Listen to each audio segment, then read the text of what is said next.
Kaibigan, handa ka na bang maging iba sa lahat ng lalaking umaaligid sa kanya? Sa panahon ngayon, hindi na sapat ang pagiging sweet, hindi na sapat ang effort, at lalong hindi sapat ang mahal mo siya. Ang tanong, paano ka pipiliin ng isang babae kahit maraming mas gwapo, mas mayaman, o mas expressive kaysa sayo? Kung gusto mong malaman ang mga sikreto, panoorin mo ang buong video na ito. Bago natin simulan kaibigan, i-comment mo muna sa baba kung nasa ang lugar ka ngayon habang pinapanood mo ito. Masaya akong malaman kung gaano nakalawak ang nasasagap ng ating kapatiran gamit ang filosofiya ng Stoicism. Kaibigan, kung seryoso ka sa pagiging lalaking may prinsipyo, respeto sa sarili, at tamang mindset, huwag mong kalimutang mag-subscribe.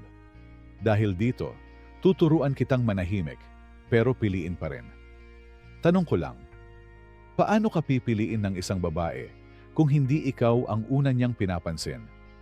Kung marami kang karibal, kung mas mayaman sila, mas gwapo, mas magaling magsalita, ano nga ba ang laban ng isang lalaking simple lang, tahimik lang, pero totoo? Ito ang katotohanan. Ang tunay na lalaking pinipili, hindi dahil sa ingay niya. Pinipili siya dahil sa klase niya. At ang klase, hindi yan nabibili, hindi yan na-post sa social media. Ipinapakita yan sa kilos.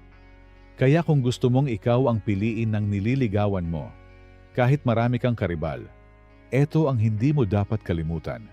Hindi mo kailangang tapatan ang ingay nila. Tapatan mo yung consistency nila. O higitan mo pa. Hindi mo kailangang maging palaban. Kailangan mo lang ipakitang kaya mong maging sandalan. Hindi mo kailangang magyabang. Ipakita mong totoo kang tao, kahit walang spotlight. Hindi mo kailangang makipagkumpetensya. Basta ikaw, yung lalaking kaya niyang asahan, sa harap ng problema, hindi lang sa panahon ng saya. Ayon kay Marcus Aurelius, waste no more time arguing what a good man should be. Be one. Kaibigan, narito ang 10 bagay na dapat mong gawin upang ikaw ang mangibabaw sa paningin niya, gamit ang malupit na filosofiya ng Stoicism. Una, maging kalmado, hindi pabibo. Ang lalaki na hindi nagpapapansin ay mas kapansin-pansin. Sa dami ng mga lalaking naghahabol, yung marunong umatras ang naiiba. Ayon kay Marcus Aurelius, ang pinakamahusay na paghihigante ay maging tulad niya na nagkasala. Ipakita mong hindi mo kailangang magpapansin para mapansin. Sa kalmadong kilos, doon ka niya makikita. Pangalawa, mag-focus sa sarili mong misyon. Hindi babae ang layunin mo sa buhay, kundi ang sariling pag-unlad. Ang lalaking may direksyon ay mas kaakit-akit kaysa sa lalaking palaging available. Ayon kay Marcus Aurelius, waste no more time arguing about what a good man should be. Be one. Gawin mong buhay ang katibayan ng iyong halaga. Pangatlo, panindigan mo ang iyong salita. Kung sinabi mong gagawin mo, gawin mo. Hindi mo kailangang magyabang o mangako ng sobra. Sapat nang makita niyang ikaw ay consistent. Ang tiwala ay hindi hinihingi, pinapatunayan. Ayon kay Marcus Aurelius, kung hindi ito tama, huwag mong gawin. Kung hindi ito totoo, huwag mong sabihin. Pang-apat, iparamdam mong buo ka, kahit wala siya. Hindi kailangang siya ang dahilan ng iyong ngiti. Kapag nakita niyang masaya ka sa sarili mo, gugustuhin niyang maging bahagi ng mundo mo.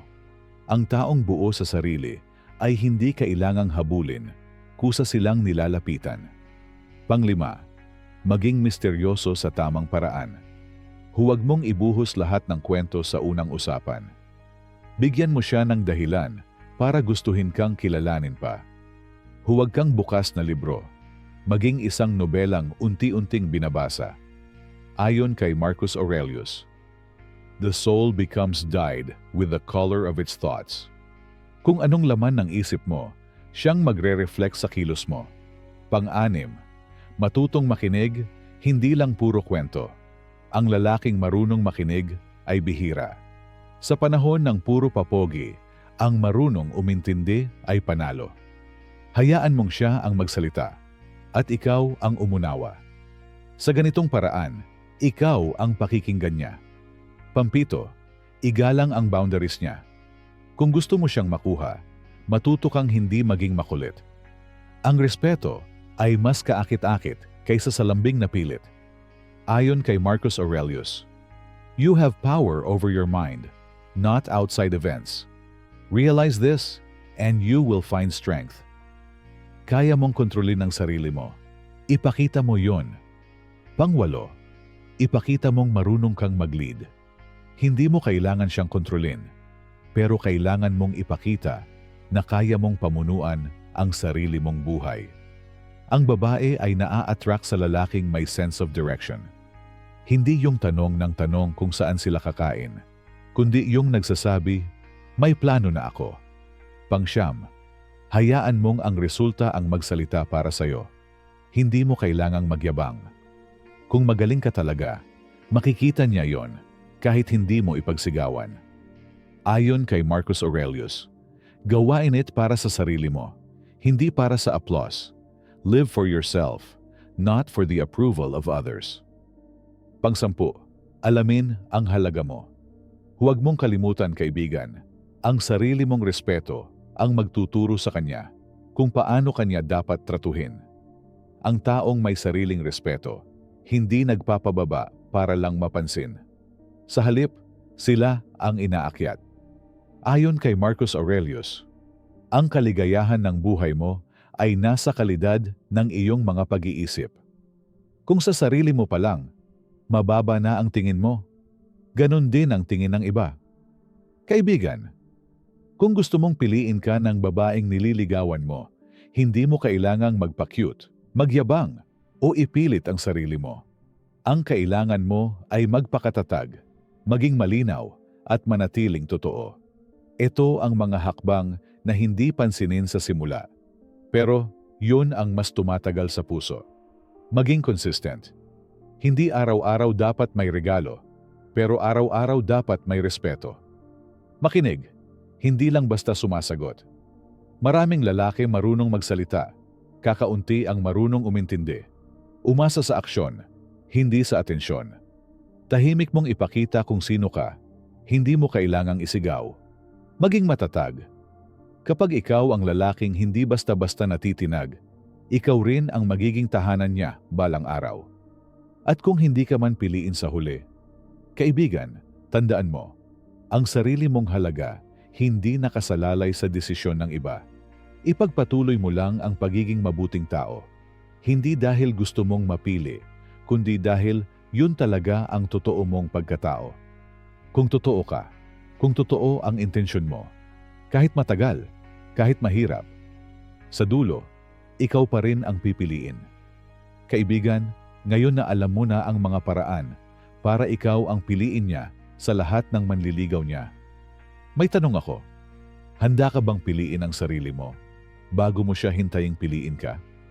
I-comment mo sa baba ang saloobin mo.